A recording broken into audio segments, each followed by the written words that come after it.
Boa tarde, meus amigos. Em Brasília, 17 horas.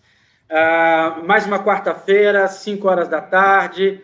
Estamos aqui para ter mais uma conversa, mais um Lift Talks.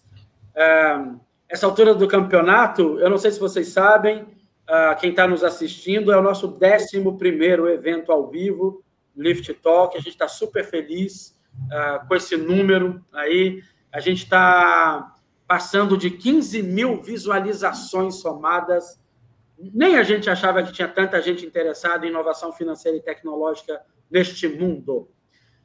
Deixa eu, antes de apresentar os nossos convidados, fazer esse desenho do que é o Lift Talk, o ecossistema do Lift, essa ação que a gente tem. Meu nome é Rodrigo, eu sou líder de inovação da FENASBAC. A FENASBAC é a Federação Nacional das Associações dos Servidores do Banco Central. E a gente tem essa iniciativa chamada Lift Lab, né, e o ecossistema Lift, junto com o Banco Central, que é esse espaço de desenvolvimento e aceleração e testagem, né, de tecnologias inovadoras financeiras. Então, o Lift lembra um pouco, alguns amigos já falaram por aqui, né? O Lift lembra um pouco uma iniciativa inglesa lá atrás chamada Fintech Accelerator, né? O Lift é, sim, um sandbox, né?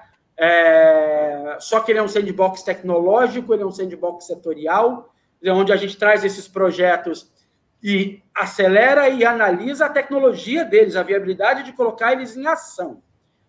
Com um grupo de parceiros como hoje aqui, a AWS, daqui a pouco eu apresento vocês, que estão aqui, meus amigos, mas a AWS faz parte, é um parceiro, né, desde a primeira edição com a gente, e com grupos de servidores do Banco Central. Então, você tem gente que entende bastante de regulação e está lá de forma voluntária, porque os servidores do Banco Central participam de forma voluntária do Lift. Você tem pessoas que entendem muito de tecnologia e as empresas e as plataformas, né, que oferecem esses serviços de tecnologia. Nós, da federação, o Instituto FENASBAC também, que é nosso parceiro, que olha pensa um pouco mais a parte de negócio, de comunicação, e a gente fica juntos durante quase os 4 meses, até da abertura do laboratório, preparação, entendimento, até a versão final, que é um protótipo funcional. Vou aproveitar aqui e já mandar um abraço para o Paulo Einstein, que é o presidente da FENASBAC, é um cara que apoiou esse projeto e incentivou esse projeto, e a união da FENASBAC com o Banco Central desde o começo. Fazendo agora as apresentações. Hoje, nesse Lift Talks, sobre fintechs, big techs e ecossistema de inovação, a gente tem o prazer de ter 2 representantes da AWS. Vou começar apresentando primeiro o Douglas, e apresento o Ulisses, e, como de costume, já solto uma pergunta para os dois, porque aqui é fala rápido, assim, a gente faz uma apresentação e já cai nas perguntas. Para quem ainda não conhece, o Douglas Silva, ele é líder de sistemas de serviços financeiros corporativos da AWS, né, a Amazon Web Services. O Douglas tem mais de 24 anos de carreira, não parece, né, Ulisses? Um menino, você olha assim, é um menino. 24 anos de carreira, um cara que passou por HP, TCS, KPMG Mini, né? KPG Mini e SAP, né?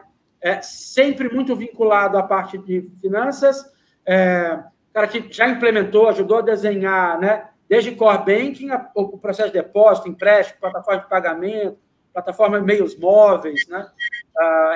Na América Latina inteira. E ele também acompanha de perto e serve como espécie de conector entre os clientes e essa adoção das ferramentas com foco em segurança e conformidade regulamentar. É uma coisa que muito nos interessa aqui do Banco Central, aqui da FENASBAC. E nosso amigo Ulisses Pacheco, ele é responsável, né, pelo território de finanças públicas da Amazon Web Services, tem, né, tocado aí, desenvolvido, liderando iniciativas estratégicas da AWS, que incluem cooperativas de crédito e instituições governamentais, como Bacen, BNDES, SUSEP, por aí vai. Cooperativismo de crédito, coisa que a gente gosta muito, né, Ulisses? A gente tem algumas oportunidades de falar sobre e a gente gosta muito. O Ulisses está com 30 anos de carreira e foi, além de executivo de multinacional, na área de TI, VP e CEO, o Ulisses é desses que um dia teve sua startup. Pois é. Né? E ele deixa claro que a startup não deu certo, a experiência deu. Né? A startup é que não deu certo. Meus amigos, vocês são mais do que qualificados para essa conversa, né? Para a gente poder falar um pouco de fintech, big tech e esse processo desse ecossistema maior. Já tem, né, pessoal sempre que nos acompanha aqui, pessoal da Caleia, que é um dos projetos que está com a gente, né? Rafael está aqui, a Daniele está aqui, já tem um pessoal grande, o pessoal da Fincat está aqui com a gente hoje também.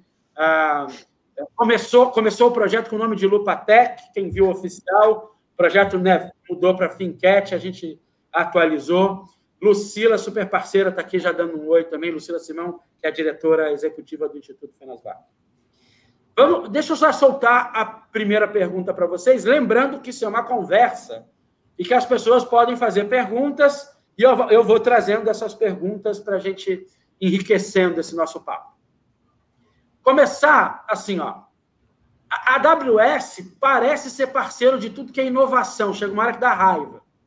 Né? Tudo que você olha é parceiro estratégico AWS, parceiro Gold AWS, né? Pessoal da B Fintech, parceiro AWS, o Y Combinator, parceiro AWS, a Ace aqui no Brasil. Fui lá, a gente esteve lá em Lisboa, né, acompanhar o Web Summit, conversando com o pessoal da Startup em Lisboa, Portugal, parceiro AWS. Como é que a AWS enxerga esse ecossistema de inovação? Como é que ela se posiciona e por que ela virou parceira de todo mundo? Vale para os dois essa pergunta. Legal. Bom, Rodrigo, posso começar aqui, Ulisses? Aí a gente vai fazendo um bate-bola aqui. Bom, primeiramente, Rodrigo, obrigado por você, primeiro, liderar esse movimento no Lift, né? E promover esse espaço para debater ideias, para compartilhar ideias. E meu segundo obrigado vai pelo convite, né? De ter convidado a AWS, e aí representados aqui por mim, pelo Ulisses, para conversar com toda a audiência aí que nos acompanha. Bom, eu acho uma forma muito simples, né? Tentando endereçar e responder a tua pergunta. Na verdade, a AWS, lá atrás, primeiro que a AWS ela é uma startup dentro de uma outra grande startup, né? Que é a Amazon, né? E a AWS, quando nasceu há 15 anos atrás, o segmento que foi muito impulsionado, né? E a gente fica feliz de termos sido pioneiros em computação em nuvem e de ter ajudado um dos primeiros setores, né, a perceber o valor de nuvem, foi justamente o ecossistema de startups, né? Que são grupos pequenos de pessoas com grandes ideias para resolver problemas reais, e viu, obviamente, uma oportunidade em computação em nuvem, não apenas de você pagar por serviços computacionais por uso, mas principalmente toda a questão por detrás de segurança, de resiliência, de infraestrutura realmente robusta para suportar modelos diferentes de negócio. Então, o nosso DNA sempre foi startups, né? Então, por termos sido, né, pioneiros lá atrás em computação em nuvem e por ter incentivado desde o começo, né, em todas as regiões e em todas as indústrias, né? Hoje nós falamos de fintechs, nós falamos de insurtechs, nós falamos de, enfim, absolutamente tudo que você pode botar tech no final, né? Health techs, mas nós fomos parceiros, né, desse movimento diria de revolução, de novos serviços, de inovação. E aí eu acho que por isso que a AWS é vista em todos os ecossistemas hoje pelo mundo como um parceiro, né, de associações, de empresas que promovem, né, o desenvolvimento do setor de startups. Eu só complementaria, acho que o Douglas cobriu quase tudo. Eu acho que tem, claro, está no nosso DNA, mas eu queria talvez acrescentar que o modelo nuvem tem muito a ver com inovação e, portanto, startup. É um modelo ideal, né, para se desenvolver um novo negócio. seja do começo do zero de uma ideia até uma grande implementação como o Nubank. Ou seja, esse modelo é muito próprio para isso. E segundo, assim, está no nosso DNA mesmo, né? Um dos nossos princípios de liderança é inovar e simplificar, né? Então nós estamos já olhando, e aproveitadoras, nós estamos olhando já os próximos unicórnios, né? Porque nossa filosofia não é a curto prazo, né? Esse grupo olha a longo prazo, né? Longuíssimo prazo. Então, difícil alguém olhar assim, não, quero fazer hoje. Não, estamos falando coisa anos, né? Vários anos focados nisso aqui. O bom começo está aqui, né? Inclusive no Lift, um dos nossos, né, programas de inovação.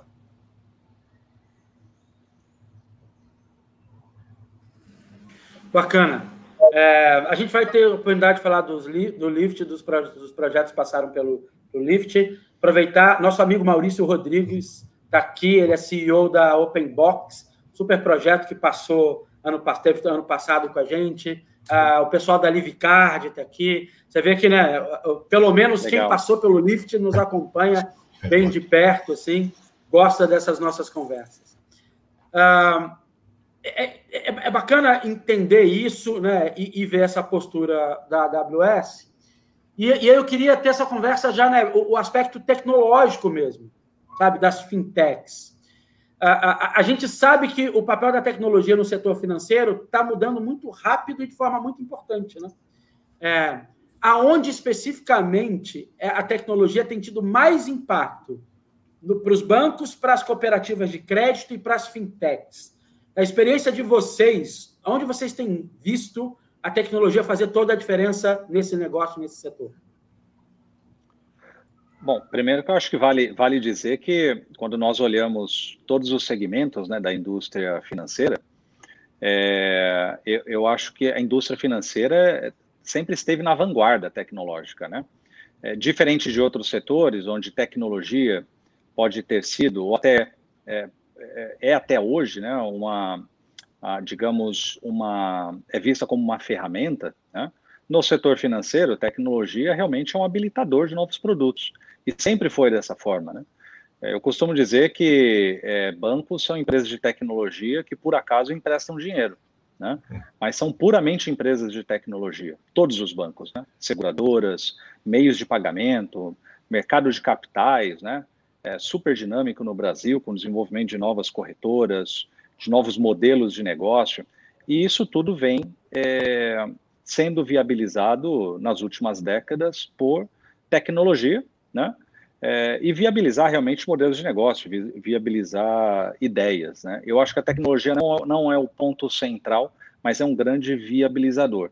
Você precisa ter um modelo de negócio que atenda bem o cliente, e tecnologia acaba sendo um diferencial no que tange a viabilizar negócios, de simplificar a vida do cidadão, de simplificar a vida do cliente da instituição financeira. Hoje em dia, né, e principalmente quando nós estamos falando de economia cada vez mais digital, cada vez mais digitalizando o que existe no físico, né, velocidade tem sido um diferencial, não só para fintechs, mas para instituições financeiras no geral.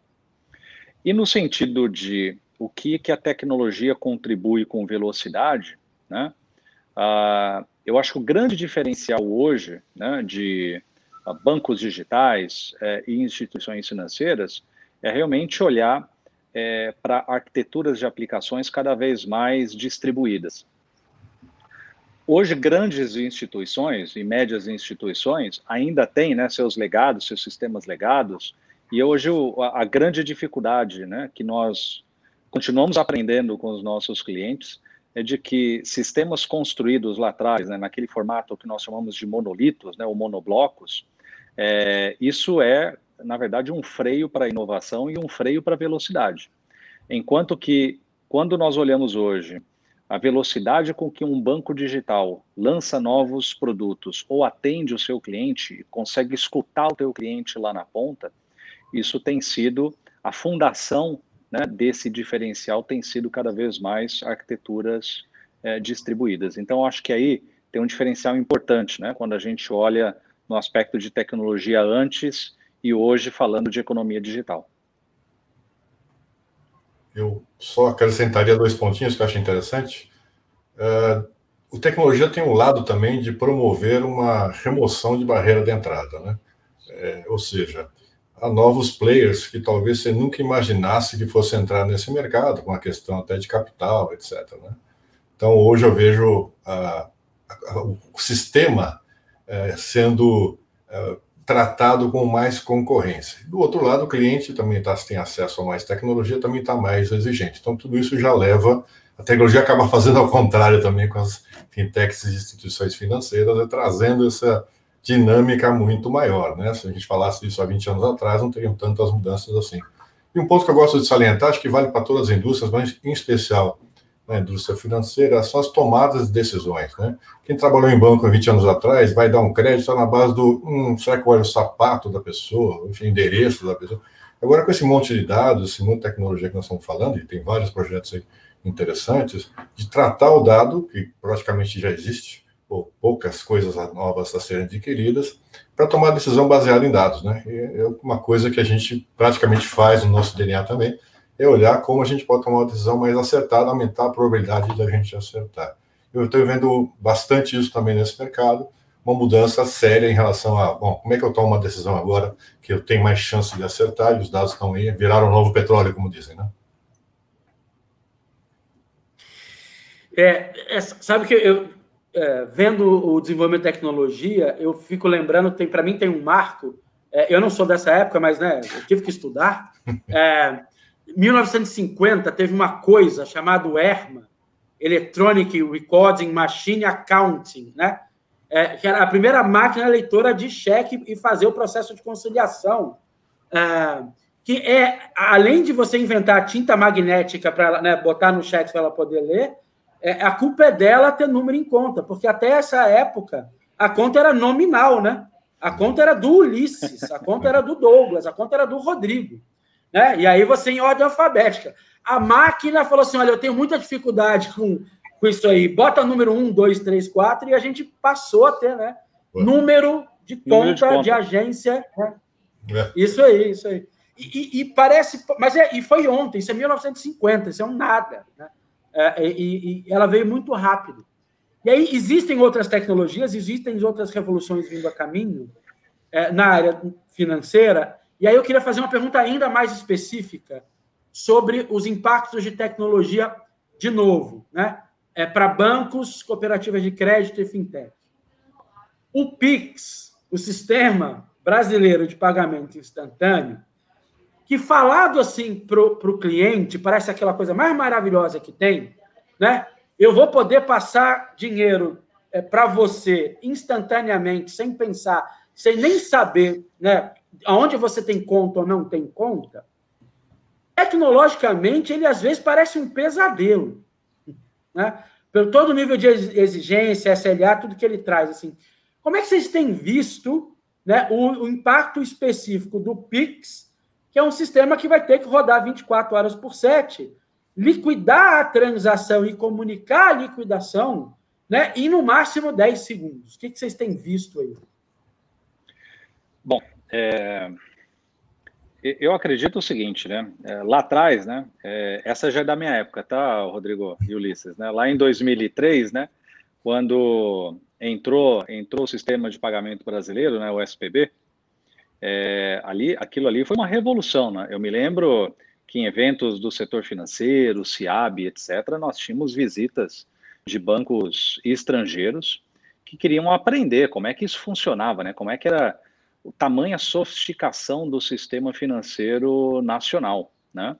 E até hoje, né, como nós sabemos, né, mesmo Estados Unidos, outros países com economia com uma escala muito maior do que a nossa, ainda assim, não existe a transferência como existe o nosso serviço aqui de TED, né? Que eu transfiro o dinheiro para você, em 5 segundos você abre a tua conta, o dinheiro aparece lá na tua conta.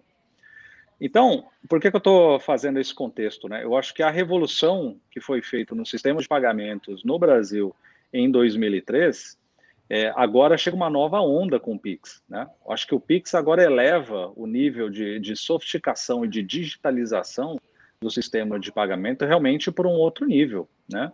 Sem igual para a escala do tamanho da nossa economia, né? No Brasil, eu acho que não tem, talvez na China, obviamente, né?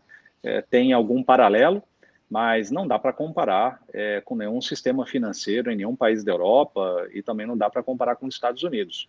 Então, acho que primeiro é um orgulho, né? O Banco Central ter evoluído junto com todas as entidades no mercado, escutado o mercado nesses últimos 2 anos, e de uma forma, eu diria, bastante rápida, né? Dado não é nem a complexidade, né? Porque o Pix vem para facilitar a vida do cidadão de uma maneira enorme, né?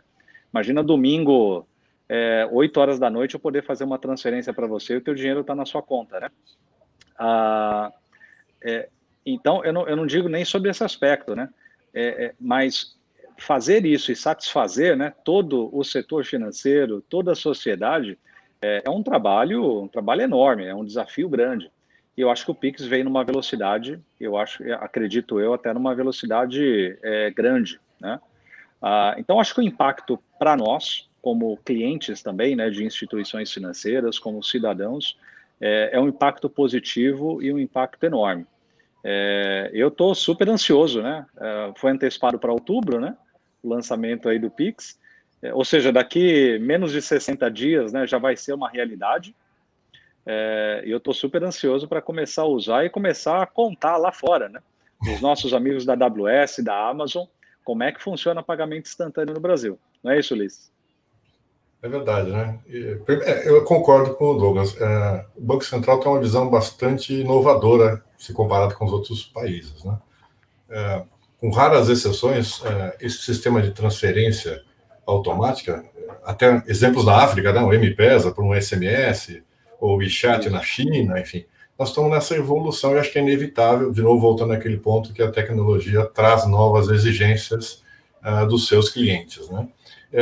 De uma certa forma, eu diria que quem está mais preocupado deveriam ser os europeus, que têm um sistema mais congelado, né? O nosso aqui, eu falo até com o meu lado pesquisador da GV, a nossa situação tecnológica, inclusive com a revolução que o Douglas comentou, nos permite até avançar numa velocidade interessantíssima, no meu ponto de vista, comparando com os outros. Então, assim, infraestrutura vai ter que ser um ponto importante nesse aspecto, além de toda a segurança, etc.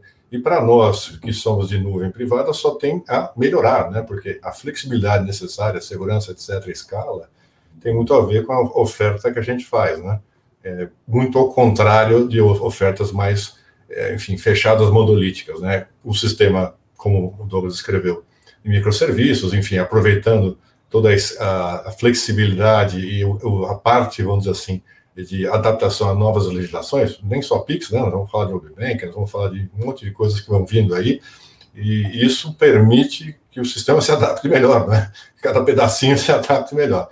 Eu acho que é um bom movimento não só para como brasileiro como sou, como também para o sistema financeiro, como, enfim, como novas oportunidades. Vocês têm, especificamente, vocês têm visto um movimento de preparação de estrutura tecnológica para suportar o Pix? Total. Nós temos acompanhado algumas instituições financeiras, alguns clientes nossos. Infelizmente, não são clientes que nós chamamos de referência pública. Referência pública na AWS significa o cliente que nos autoriza, né, falar em seu nome, então a gente, infelizmente, não pode citar, mas nós temos instituições hoje trabalhando conosco em diversas iniciativas, diversos projetos, e também no Pix, construindo a sua arquitetura de Pix diretamente em nuvem. Pix e outras aplicações, né, tão importantes para o setor financeiro, são arquiteturas, são sistemas, são serviços que eles precisam de abundância, né, de disponibilidade e recurso computacional, né? É claro que essa abundância pode ser obtida de uma outra forma, né? E a forma, digamos, vou chamá-la de tradicional, né, de comprar ou incrementar o data center, isso, na verdade, funciona até hoje, mas isso, de alguma forma, chega a representar um risco hoje em dia, né? Porque você pode estar pensando que está comprando no pico, quando, na verdade, se você não tem ideia, ainda mais falando de economia digital, o que é o pico, né, numa economia digital, né? Você pode estar falando de uma aplicação, de um app, vamos para o mundo mais simples, né, que não é o financeiro, Mas veja o tamanho de escala como um TikTok se tornou em poucos meses no mundo, né? Então, tem certos propósitos ou certos negócios que na economia digital é muito difícil, se já era antes, se tornou muito difícil você entender qual é o pico. E nesse sentido, nuvem, o pico é quase que limitado, né? Porque hoje o cliente ou a instituição que utiliza a nuvem, ele pode utilizar a nuvem em diversas regiões do mundo. Então, você tem recurso computacional à disposição, né, para você utilizar, inclusive em momentos de picos, né, que pode chegar a 20, 30, 100 vezes o que se utiliza num dia em determinados minutos ou em determinadas horas, sem necessidade de aquisição de poder computacional, porque em nuvem você paga por uso, né? Então, isso é um fator, chega a ser uma vantagem, né? É uma vantagem, né? Hoje na economia digital e para as instituições. Então vamos botar nome aos bois. Eu sei, né, a gente superentende, né, Douglas, quando você fala que, né, algumas instituições não são públicas, mas assim, algumas são. Então vocês apoiaram iniciativas fora do Brasil como a Intuit, né, um gestor, que agora está no Brasil, né, tá uma presença até forte no Brasil, gerenciamento financeiro para pequenas e médias empresas. E vocês também estão, parece que desde o nascimento do Guia Bolso, que é, né, uma estrela brasileira no mercado de fintech, né? Tem o histórico de consultoria financeira para gestão financeira, para plataforma, inclusive, né, de marketplace, de crédito pessoal, com a empresa deles, é um case. O Guia Bolso é um case de todo mundo estudar. Vocês acompanharam esses dois projetos de perto, e aí vou puxar mais para o Guia Bolso e mais para uma coisa que o Ulisses falou, o termo que ele falou de Open Banking, né? O Bolso é uma espécie de pré-Open Banking brasileiro, né? A gente brinca assim, né? Em muito pouco tempo, né, o cidadão, o cliente, vai poder abrir os dados dele no Open Banking, né, para ter as melhores ofertas possíveis. Como é que vocês estão vendo os desafios de conectividade e segurança que as fintechs vão precisar, né, quando a gente tiver instalado verdadeiramente o Open Banking no Brasil? Esses dois aspectos, assim, alta taxa de conectividade, as APIs, né, esse volume, essa velocidade, e o processo de segurança que fica, né, par e passo com a ideia de um sistema financeiro aberto. Claro. Ulisses, quer começar essa? Não, pode começar. É fácil complementar a sua resposta completa.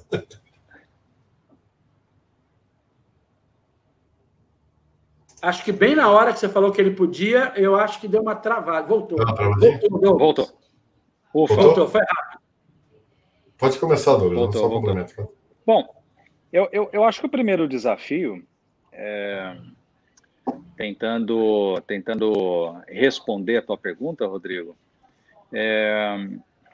eu não posso dizer sobre conectividade, mas eu acho que o primeiro desafio que existe em um Open Banking, né, é entender entre todos os atores do Open Banking envolvido qual é o papel de cada um, principalmente no que tange a proteção de dados e no que tange a segurança. Porque você tem, de um lado, o cidadão, né, que vai poder compartilhar seus dados com fintechs, com instituições financeiras, que, enfim, provavelmente vai fazer isso 90% ou mais utilizando um smartphone, né? E você tem, de outro lado, instituições financeiras, outros agentes, ou seja, tem uma cadeia de valor grande de vários atores aí dentro, né? Então, eu acho que o primeiro desafio é cada um entender qual é o seu papel no que tange a proteção de dados, porque esse eu acho que é o principal fator quando nós falamos de que esse movimento a gente chama de Open Banking, mas são APIs abertas, né, onde se trocam informações entre agentes, né? Então, para mim, esse é o grande desafio hoje, né? Como cada agente controla e como é que o órgão regulador, né, como é que audita isso, né? Como é que suporta para que esse sistema seja seguro e funcione no longo prazo, né? E depois tem um outro aspecto também, que é o aspecto jurídico, né? Como controlar, né, nessa cadeia toda de valor, onde o dado do cidadão está sendo trocado, qual é a responsabilidade jurídica né, de cada um dos agentes. Então, eu acho que o assunto de Open Banking vem amadurecendo bastante no Brasil. Existem aí grupos, né, como é que é o nome? Não me lembro o nome, mas, enfim, tem comunidades, eu acho que esse é o melhor nome, que discutem muito isso. O Banco Central é um agente extremamente importante, tem um papel extremamente importante no sistema novo de Open Banking. Mas eu acredito que, como um tudo, né, se nós conseguirmos modernizar e inventar o SPB em 2003, eu tenho certeza que nós, né, como empresas, como instituições, nós também vamos superar e vamos amadurecer esses tópicos que eu coloquei aqui. Não, perfeito. Eu acho, assim, desculpa simplificar, Rodrigo, mas eu acho que um sistema que pode dar certo é no banking. Então, as outras áreas, como o Open Banking, vai ser mais difícil, eu diria. Então, assim, claro, tem toda uma preocupação. Acabou de escrever um monte de coisa que a gente tem que ainda sincronizar, mas se alguém pode fazer isso e está na liderança, é a área bancária que está muito bem estruturada, né? Tá fazendo um Open Retail, não sei, ia ser muito complicado, né? Então, a gente está mais centralizado com um órgão extremamente competente, bem estruturado, um sistema nacional financeiro de uma certa forma, para mim, fantástico. Eu acho que a evolução natural é essa, mas eu tenho umas preocupações um pouco mais não só tecnológicas, né? Mas confundir isso com LGPD, ao mesmo tempo com o Open Banking, até quando quem é o responsável se vazar essa informação? Para mim, segurança talvez seja um tópico importante, sem dúvida, mas eu vejo outros pontos mais culturais, mais mudanças de estratégia de pessoa, né? Vou abrir a minha informação, o que eu ganho em troca? E essas coisas que a gente acaba não pensando muito no dia a dia, mas que agora ficou evidente, né? Vou pegar meus dados, tem uma outra lei, eu tenho direito a ser dado, não tem? Isso talvez seja uma mudança tecnológica, com certeza, mas também cultural bastante interessante. Isso é que a gente acompanha de perto, a gente viu esse movimento, e como de alguma forma, né, foi realmente o órgão regulador que trouxe, pela regulação, a disrupção, né, do processo. Sim. Acho que vocês estavam falando sobre isso, o Douglas estava falando, né, sobre essa inovação que o Brasil traz, do Pix. Vou até trazer aqui, vou botar aqui, Hugo, botar sua mensagem aqui, o Hugo está lembrando que o CEO da Livicard, que é um dos projetos que está com a gente, está lá em Palo Alto, falou numa palestra e estava falando sobre o Pix, com muito orgulho, né? Explicando lá para os nossos gringos amigos que estão lá o que a gente está fazendo aqui de pagamento instantâneo e o quão à frente a gente está, e no nosso Open Bank também, que está vindo muito rápido, né? E como isso muda modelo de mercado, modelo de negócio, né? E como a ideia de você achar o teu nicho, o segmento específico como fintech, vai ser muito importante nesse processo de Open Bank. A gente falou agora de algumas empresas grandes, né? Assim, GuiaBolso hoje é uma empresa de mais de 4 milhões de usuários, né? Como é que uma fintech que está nascendo, né, pode competir do ponto de vista tecnológico com o Nubank da vida, com um Banco do Brasil? Como é que compete, inclusive com esses orçamentos que essas empresas hoje têm para gastar em tecnologia? Porque a maioria dos nossos projetos são nascentes, né? Então é legal falar de GuiaBolso, é legal falar de Nubank, né? É legal, mas tem uma hora eu quero falar, meu amigo, como é que eu compito do ponto de vista tecnológico com essas grandes fintechs e com esses grandes bancos e as grandes cooperativas de crédito? Posso começar, Douglas? Claro. Só para mudar um pouco. Claro, mudar a ordem. Eu acho, Rodrigo, o Douglas pode complementar, eu acho que não é uma concorrência né? Eu acho que você tem que ir com, enfim, concorrente desses que você mencionou. Eu acho que vai abrir tanta possibilidade no mercado, né? Que assim a gente vai ter possibilidades diferentes do que poderia ser imaginada, né? Primeiro, tem um aspecto interessante. Você não precisa construir um data center com um banco grande para fazer alguma coisa funcionar nessa área. Então, a inovação ficou um pouco mais fácil, né? Nós temos acompanhado projetos aqui no Lift Lab interessantíssimos, pegando até catálogos de APIs de fornecimento do Open Banking, né? Quem ia imaginar que ia ter uma página amarela de APIs, né? Quer dizer, isso mostra que o mercado tem uma série de... Até acho coisas que fiquei surpreso nessa edição do Lift, né?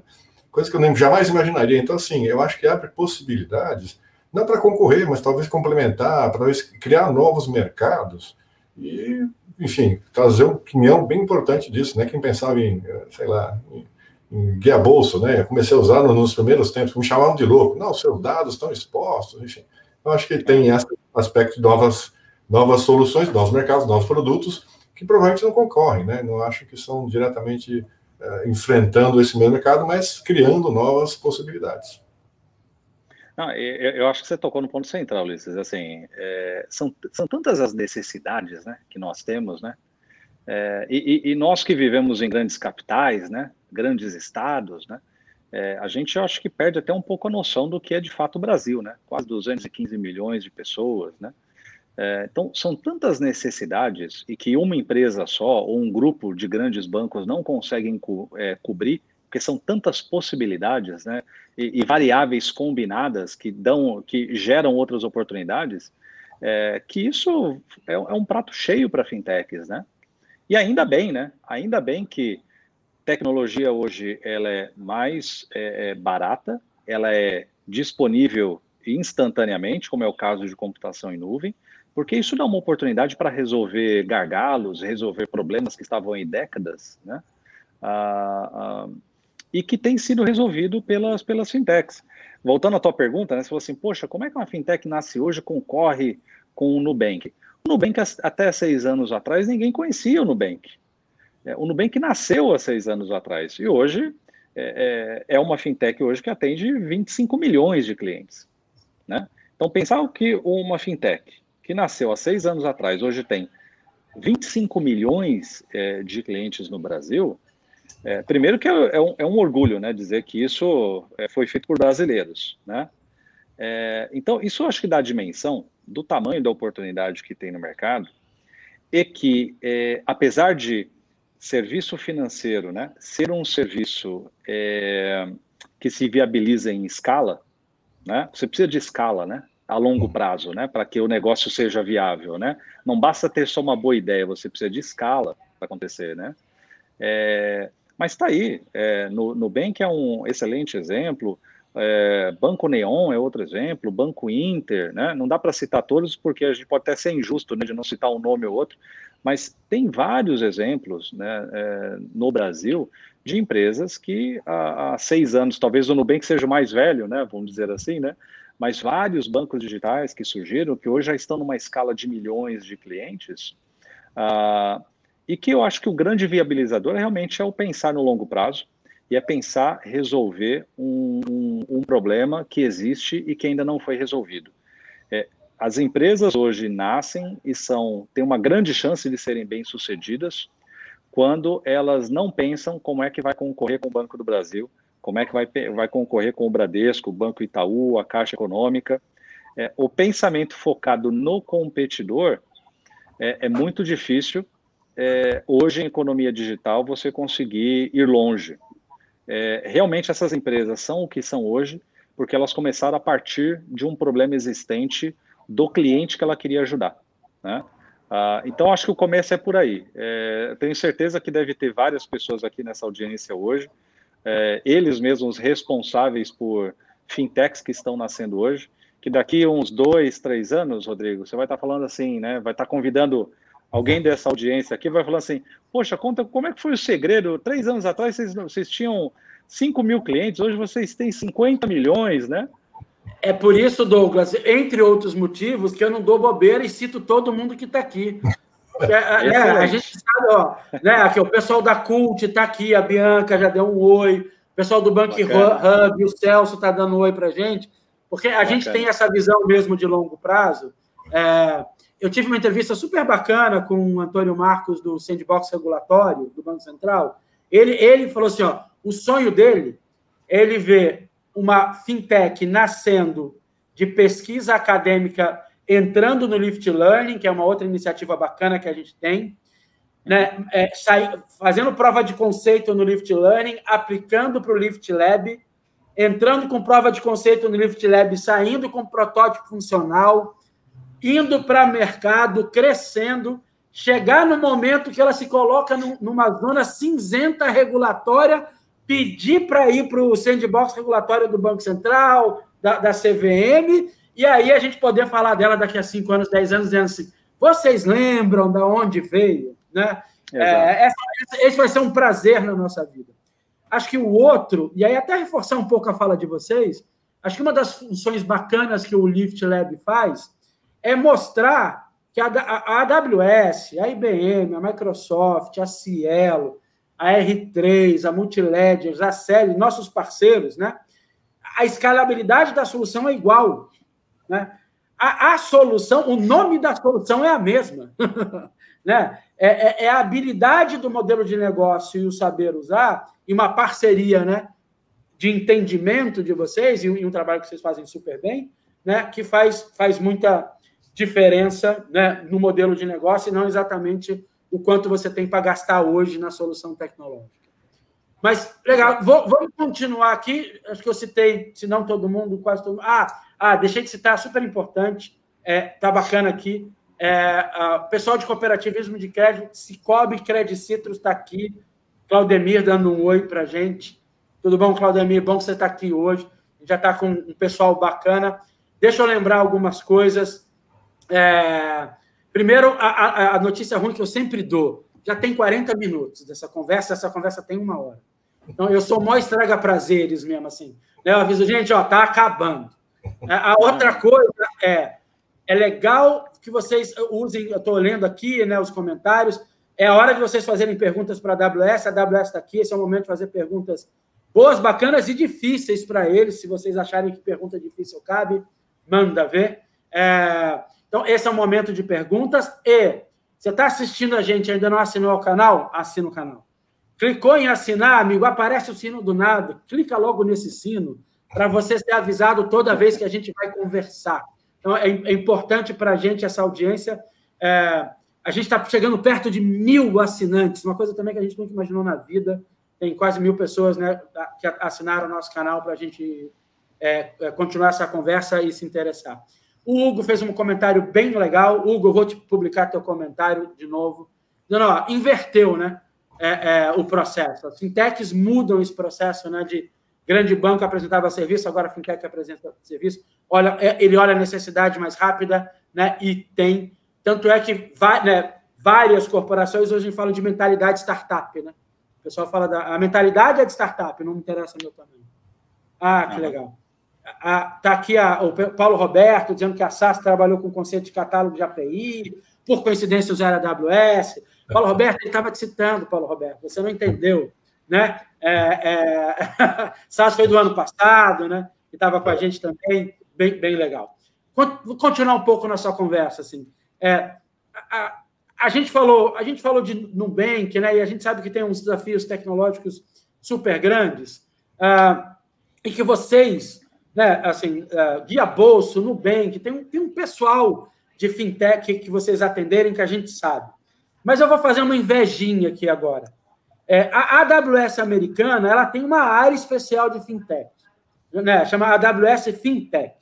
É uma divisão, tem mais de 200 pessoas trabalhando lá. Então, assim, o que vocês têm, né, parecido aqui no Brasil em relação a essa área especial de fintech? O que já se faz lá que a AWS ainda não faz aqui? E o que a gente está quase fazendo com essa visão especial para fintech no Brasil? Quer falar, Ulisses? Assim, evidentemente as diferenças são, vamos dizer assim, de escala, né? Esses programas estão em são características, claro, do nosso DNA, estão em todas as partes. Nós temos uma divisão específica de startups, né, que inclui fintechs, mas de toda forma o apoio é não só ali, né? Não só nesse começo.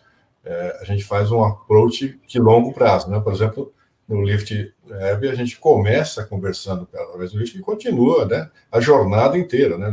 O que eu falei, né? Nossa filosofia é de longo prazo. Estamos investindo nos que vão chegar a longo prazo. Sim, temos programas específicos depois do Lift Lab para suportar também no desenvolvimento, né? Tem várias fases. O Lift é até curto, né? Com uma ideia, né, de se firmar, Mas a gente tem um programa de continuação, né? A gente continua, né? Na conversa inicial até com pessoas, fala, não vamos te abandonar não, tá? Nós vamos continuar com vocês, etc. Então, assim, eu acho que para o nosso tamanho, nós estamos bem dimensionados. É questão, é claro, de quanto mais drive ou traz mais, enfim, necessidades para cá. Tá? É uma questão só de demanda. E pode deixar, a gente vai arrumar mais complementar. Eu ia só complementar dizendo o seguinte, né? A AWS, a Amazon, ela opera de forma global. O que quer dizer isso, né? Absolutamente todos os programas que existem nos Estados Unidos, né, existem e estão disponíveis para as startups, fintechs, aqui no Brasil também. Então, não existe... A gente evita criar jabuticabas, tá, Rodrigo? E toda a audiência. Geralmente, claro que nós criamos coisas aqui que não existem lá, né? A gente não só absorve o que é criado nos Estados Unidos, mas já tivemos a chance aqui dos nossos técnicos, né, criarem, inclusive, produtos aqui que se tornaram produtos globais da AWS. Então, tem essa troca, tem esse intercâmbio de ideias e intercâmbio de produtos. Mas a gente opera realmente absolutamente tudo que existe lá, está disponível para as startups e fintechs aqui também, em termos de investimento, programas, apoios pela AWS. Então, eu acho que nós estamos bem alinhados com o que acontece nos Estados Unidos. Eu cutuco, inclusive, porque vocês têm uma atuação de fintech que, às vezes, só cavando para descobrir. O Douglas já disse que eles não podem falar tantos nomes assim, mas quando você vai olhar, vocês estavam com Banco Fibra, vocês estavam com Credita, vocês estavam com Coinbase, vocês estavam com eBanks, Nubank já foi falado, né? Vocês estavam junto com iUse, que não é fintech, mas é uma insurtech, né? Então, assim, acho que a gente está tendo no Brasil, né, um movimento muito forte de fintech, assim, e a gente tem muito orgulho de ter você como os parceiros, mas de vez em quando a gente só, né, lembra que tem mais caminho mesmo para ser traçado, e a gente sabe que vocês têm esse espaço aí bacana. Exato. Não, se você me permitir, né, até para não achar, a gente não sonega informação não, tá? A gente tem vários cases, vários clientes que são referências públicas, né, no Brasil, que a gente fala com o maior orgulho, né? Você mesmo citou aí o Banco Fibra, Nubank, obviamente, BTG Pactual, né? É um cliente grande nosso, né? E aí, obviamente, nós estamos falando de um cliente, de uma instituição que é o maior banco de investimento da América Latina, e veio e era considerado um incumbent, né? Que nós chamamos, né? Ou seja, já tem anos, né? Não nasceu ontem, né? Não veio com a economia digital, ele foi inventado antes da economia digital. E que são clientes e parceiros super estratégicos da AWS, Banco Inter, C6 Bank, Banco Neon. A gente tem orgulho de dizer que, se não todos, a maior parte dos bancos digitais no Brasil são parceiros e trabalham com a AWS, né, diariamente para crescer, lançar novos produtos. Então eu vou soltar outra nesse caminho aí. Já que vocês gostam tanto de fintech, e já que vocês são uma big tech, quando é que vocês vão virar uma fintech? Porque essa é uma questão de mercado. Assim, o mercado não para de falar isso, né? É impressionante o movimento das big techs para fintechs. Alguns assustam, né? Em alguns momentos o Facebook assustou lá fora com a Libra, né? Aqui teve uma questão com a ideia do Facebook Pay, né? Mas não é só ele, né? A Apple, né? Apple Pay, e vocês são a Amazon, né? Vocês da Big Tech, em alguns casos, são conhecidos como Big Tech das Big Techs. Vocês estão prontos para virar fintech? Vocês estão escondendo o jogo? Como é que está isso? Bom, primeiro que também tenho orgulho de dizer e compartilhar com você, Rodrigo, e com toda a audiência, né, de que, inclusive, esse sistema de pagamento, né, via WhatsApp, pelo Facebook com a Cielo, nós participamos disso também junto com a Cielo. Então, a gente é a infraestrutura por detrás, né, viabilizando isso no Brasil. Isso também enche a gente bastante de orgulho. Bom, primeiro o seguinte, né, Rodrigo? Não tem... o fato de sermos uma fintech ela não é muita novidade, né? Porque nós já fazemos algum tipo de serviço para o cliente da Amazon.com há muitos anos, né? Então, onde é que... E esse eu acho que é o grande diferencial, eu acredito, da Amazon, né? Nesse sentido. Que, assim, a Amazon, ela existe, obviamente, existiu primeiro e é, obviamente, uma empresa de varejo, né? E absolutamente tudo que orbita o cliente de varejo da Amazon dentro do seu marketplace, a Amazon sempre vai pensar a melhor forma de como resolver um problema para facilitar a vida do cliente. Absolutamente, melhorando logística, melhorando interface, melhorando a forma que o cliente paga dentro do marketplace. Então, nós temos vários pequenos serviços, né, de pagamentos, parcerias com bancos e etc., para servir melhor o nosso cliente do marketplace. Tá? Isso é muito ligado à nossa cultura, né? Dos nossos 14 princípios de liderança, o nosso carro-chefe, que é a obsessão pelo cliente, e nós vamos sempre seguir a obsessão pelo cliente. Se o cliente tem um problema que nós podemos ajudá-los, dentro dessa cadeia de valor que nós já servimos o cliente, nós sempre procuramos dar um jeito de resolver esse problema.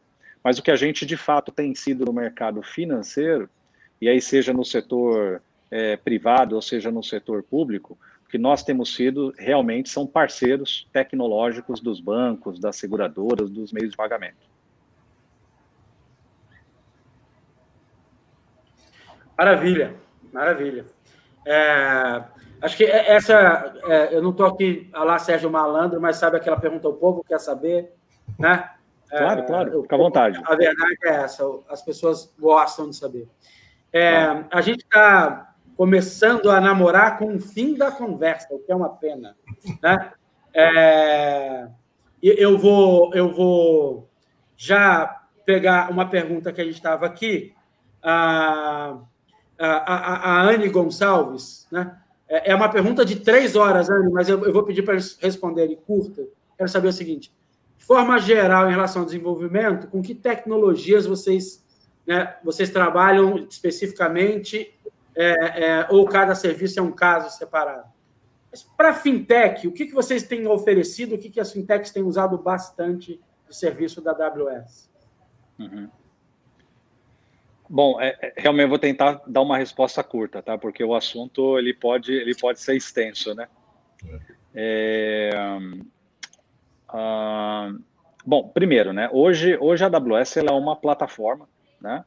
Onde fintechs, clientes como um todo, podem usar desde serviços mais simples de infraestrutura como serviços de plataforma, como banco de dados em nuvem, banco de dados nativos, inclusive da Amazon em nuvem, que custam 1/10 do que custa um banco de dados tradicional, relacional no mercado.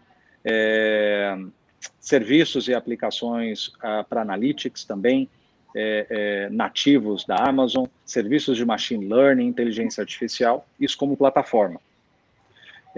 Na camada que nós chamamos de software como serviço, nós temos os nossos softwares como serviço e também temos o marketplace da AWS, onde ali nós temos alguns milhares de parceiros que disponibilizam o seu software ali por serviço. Então, a gama, né, ou as possibilidades, elas são muito grandes. Só de serviços nativos da AWS, nós já passamos de 170 serviços diferentes. Mas o que a gente tem visto e conversado muito com as fintechs, bancos digitais, cada vez mais as empresas estão indo para serviços que são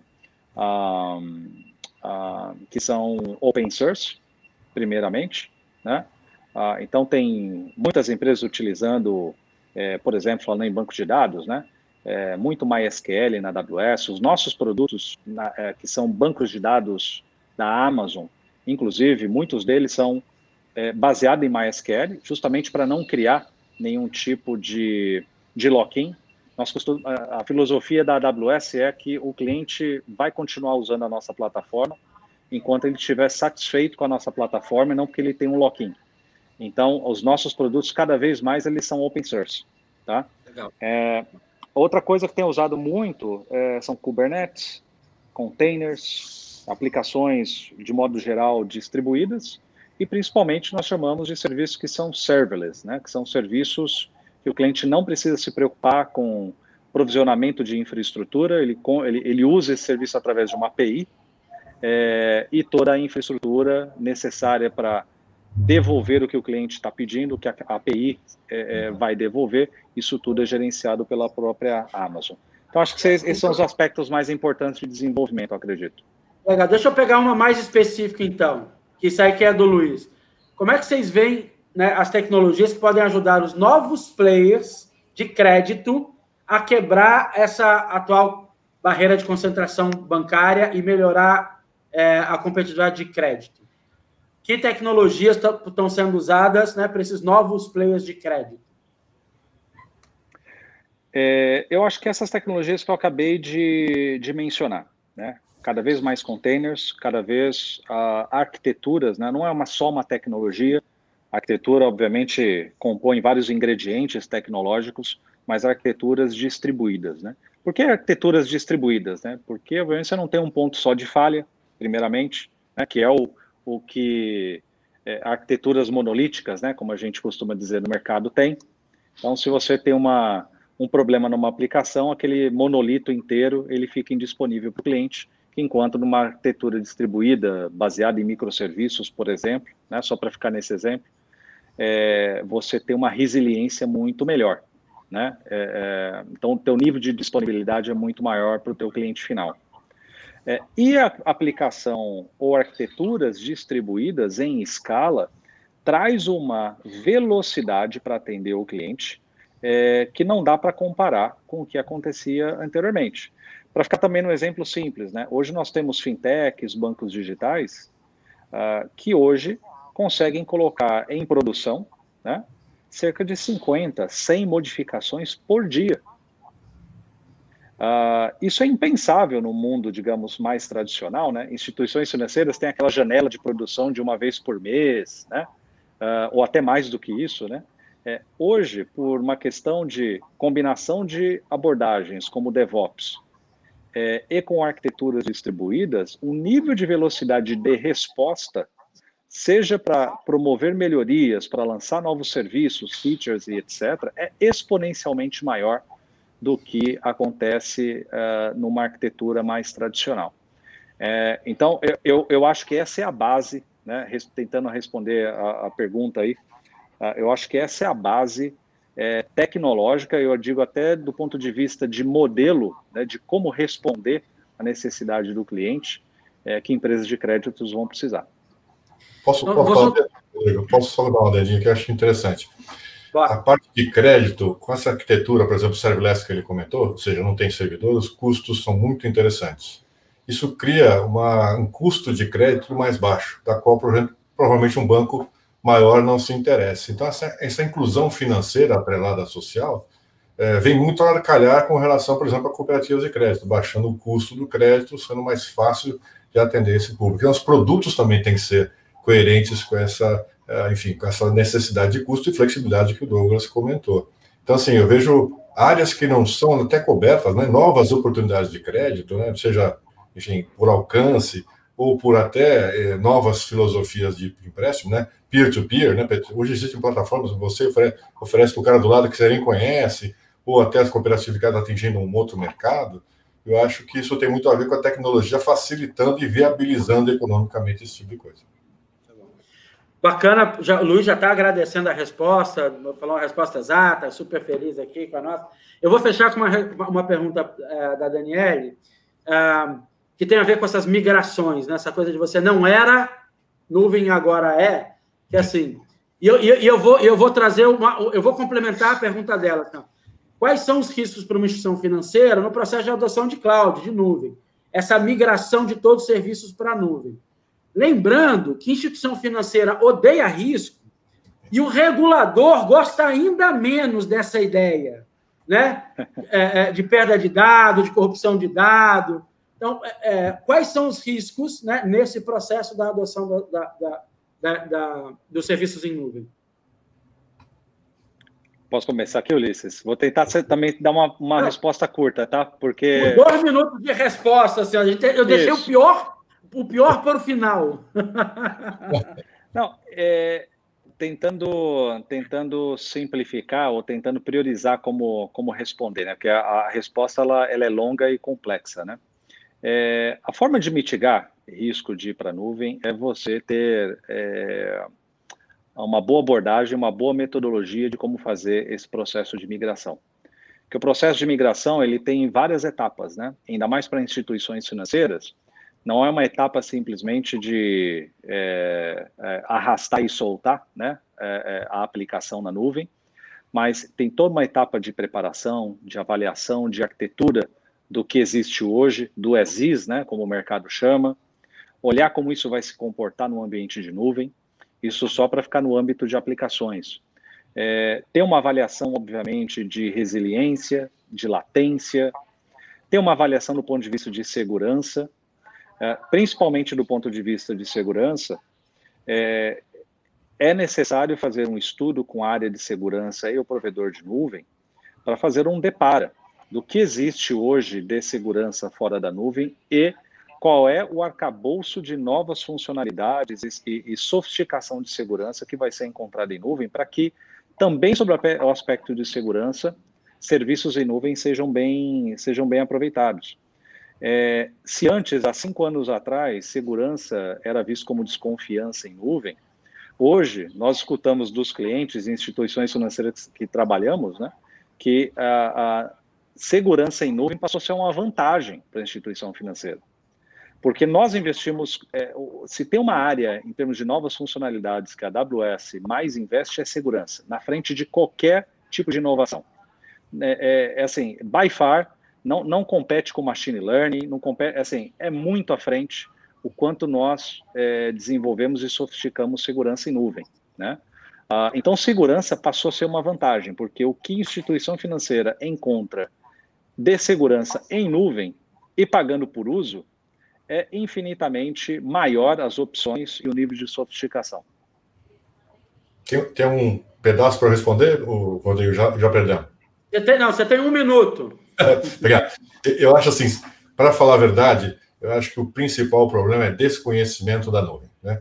Eu acho que o simples fato de a gente falar que segurança é até maior, né? O tomador de decisão normalmente está ou afastado ou não sabe exatamente o que é nuvem. Então, eu acho que o grande trabalho que a gente tem, aliás, participando inclusive aqui do Leaf Talks, é educar esse público em relação a essa mudança de mentalidade, né? Eu faço um paralelo, já que eu sou professor, tem que simplificar um pouco, né? Então, assim, antigamente comprar carro era muito importante, né? Você tinha que ter o carro na sua garagem, né? É um ativo importante. Hoje, os meus filhos não querem ter carta mais, né? Eles querem pegar Uber, não querem dirigir, né? Então, é um pouco um conceito que acho que está enfrentando essa geração de tomada de decisores, né?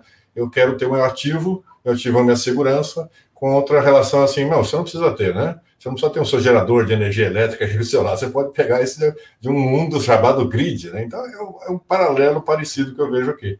Eu vejo dificuldade do pessoal assimilar essas grandes mudanças, com os benefícios até que são trazidos, né? Boa parte do meu tempo, talvez o Douglas também possa ser, é educar as pessoas em relação a, você vai para lá, mas deixa eu explicar como é que você tem que ir, né? Qual é a vantagem? Porque tem gente que fala assim, não, eu faço o mesmo. Não é fazer o mesmo, nós vamos fazer uma coisa diferente e melhor, mas vamos lá, né?